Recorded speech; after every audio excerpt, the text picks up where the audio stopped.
राम.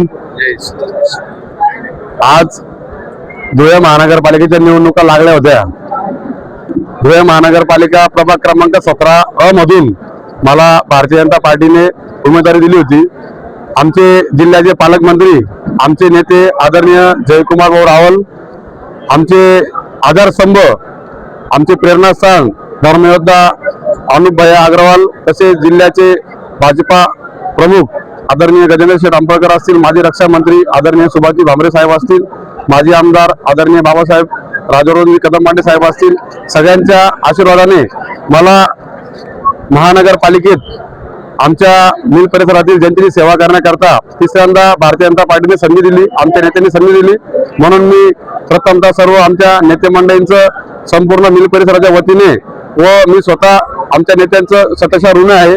आणि आज रोजी माझ्या प्रभाग क्रमांक 17 मध्ये जे प्रतिस्पर्धी म्हणून काही उमेदवारांनी फॉर्म भरला होता, पण सर्व आमचे जे सन्माननीय उमेदवार होते त्यांनी भारतीय जनता पार्टी व भारतीय जनता पार्टीचे आमचे आदरणीय सर्व सन्माननीय नेतेगण यांच्या कामावर विश्वास ठेवत आज रोजी त्यांनी उमेदवारी फॉर्म माघार घेतलेला आहे.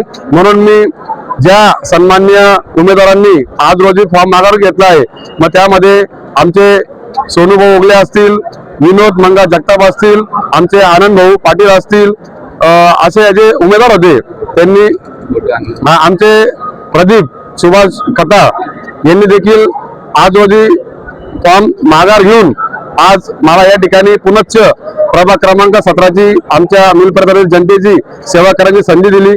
आणि आज मी आपल्या प्रसार माध्यमाच्या माध्यमातून एकच आस्वादित करू इच्छितो की आमचे नेते आदरणीय धर्मयोद्धा अनुपभाई अग्रवाल यांनी जो माझ्यासारख्या छोट्या कार्यकर्त्यावर विश्वास दाखवून जी संधी दिली, त्या संधीचं नक्कीच येणाऱ्या काळात देखील मी सोनं करणार आहे.